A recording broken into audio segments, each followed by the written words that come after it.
किसान के लिए, उपभोक्ताओं के लिए, हमारे स्वास्थ्य के लिए, समाज के लिए बहुत ही अति आवश्यक उपयोगी है ये सर। क्योंकि इसकी गुणवत्ता को आप देखो तो मेरी नॉलेज में नहीं है कि इससे कम किसी भी अनाज का जीआई इंडेक्स हो। और जीआई इंडेक्स का महत्व हम सब जानते हैं, मेडिकल की भाषा में करें तो। ग्लाइसेमिक इंडेक्स इसका लो है, बहुत कम है। मेरी जानकारी में नहीं है इससे कम किसी दूसरे खाद्य अनाज का हो।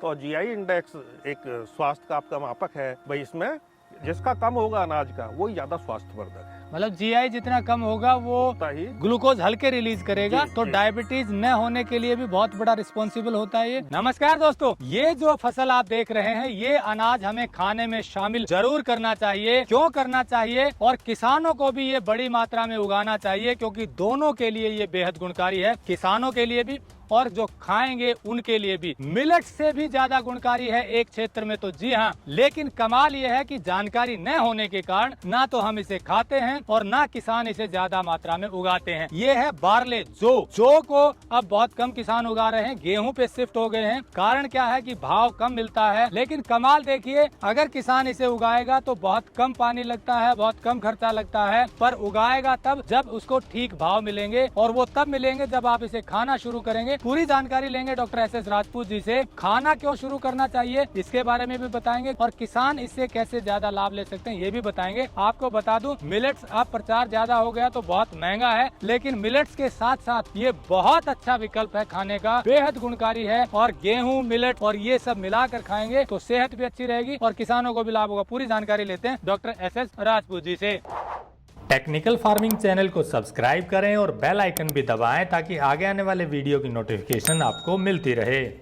खाद्य अनाजों की बात की जाए तो ये जो है हमारे समाज में, हमारे देश में प्राचीनतम अनाजों में से एक है। इसका उपयोग खाद्य अनाज के रूप में परंपरागत रूप से किया जाता रहा है हमारे समाज में, खाने के लिए, खुद मनुष्य के खाने के लिए, इसके अलावा जानवरों के दाने के लिए भी। इसके अलावा इसका देखिए, हमारे हिंदू संस्कृति में, सनातन संस्कृति में, इस देश की संस्कृति में जौ का जितना उपयोग है, हर जन्म से लेके लास्ट तक इसका उपयोग होता है सर। धार्मिक कार्य कोई भी नहीं है ऐसा हमारा जौ के बिना पूरा किया जा सके, चाहे वो आपका हवन हो, यज्ञ हो, दुर्गा ये क्या बोलते नवरात्रा हो, हर जगह जौ की उपयोगिता है। खाद्य में भी है, तो इसकी पवित्र अनाज भी बोला गया है इसको, बहुत पवित्र अनाज है सर इसकी उपयोगिता को देखते हुए। दूसरी बात करें हम तो जौ एक ऐसा अनाज है, इसको आप कम पानी में उगा सकते हो सर। 2 से 3 पानियों में इसकी खेती सामान्यतः हो जाती है। दूसरा, इसको जैसे हमारी आजकल बढ़ता जा रहा लवणीय क्षारीय भूमि है, वहाँ भी अन्य अनाजों की तुलना में इसकी खेती अच्छी होती है। और हमारा इस संस्थान का परम सौभाग्य है कि यहाँ हर एस्पेक्ट, हर परिस्थिति के लिए हर तरह के जौ पर अनुसंधान कार्य निरंतर जारी है और उसमें हमें सफलता भी मिली है। आज ये संस्थान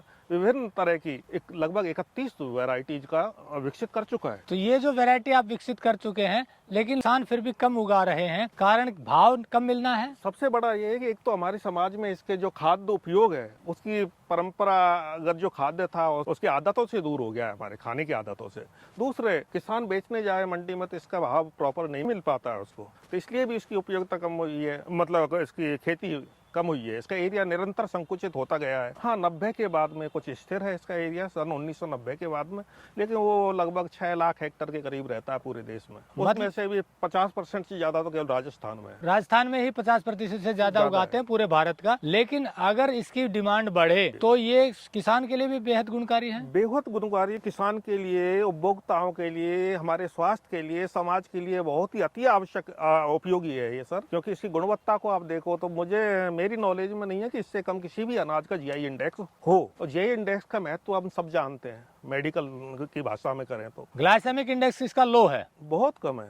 मेरी जानकारी में नहीं है इससे कम किसी दूसरे खाद्य अनाज का हो, तो इसलिए खाने में बेहद गुणकारी। हाँ, इसका 25 से 30 के बीच में जो जीआई है लेवल है, तो जीआई इंडेक्स एक स्वास्थ्य का आपका मापक है भाई। इसमें जिसका कम होगा अनाज का वो ज्यादा स्वास्थ्यवर्धक, मतलब जीआई जितना कम होगा वो ही ग्लूकोज हल्के रिलीज करेगा। जी, तो जी। डायबिटीज न होने के लिए भी बहुत बड़ा रिस्पॉन्सिबल होता है ये। और अगर किसी को डायबिटीज हो भी गई है तो उसमें भी लाभकारी है। प्रोटीन की बात करें तो अब नवविकसित किस्मों में हमारे सामान्यतः 11-12% सामान्यता मिल जाता है जौ। चीज और है जौ के बारे में बताऊं, ग्लाइसेमिक इंडेक्स, प्रोटीन, इसके अलावा एक बीटा ग्लूकोन नाम का तत्व होता है जी, जो कि जौ में काफी प्रचुर मात्रा में 5 से 8% शायद इतना इसमें मिल जाता है, और वो हमारे स्वास्थ्य के लिए बहुत आवश्यक है और काफी गुणकारी है।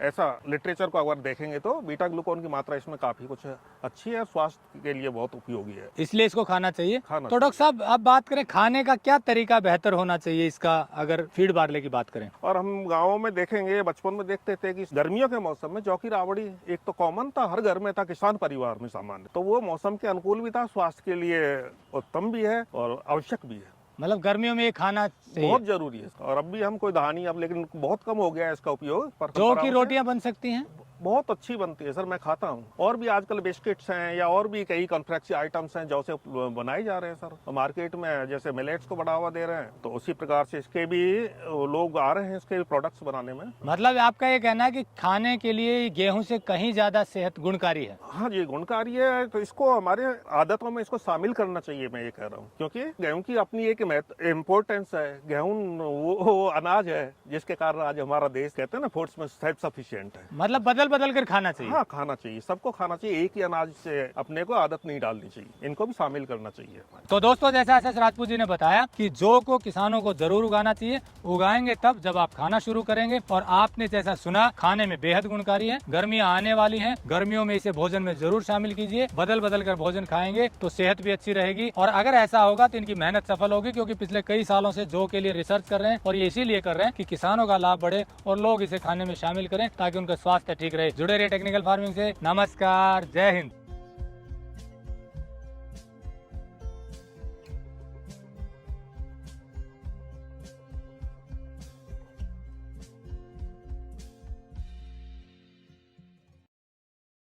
अगर आपको यह वीडियो पसंद आया है तो ज्यादा से ज्यादा लाइक और शेयर जरूर करें। साथ ही चैनल को सब्सक्राइब करना ना भूलें।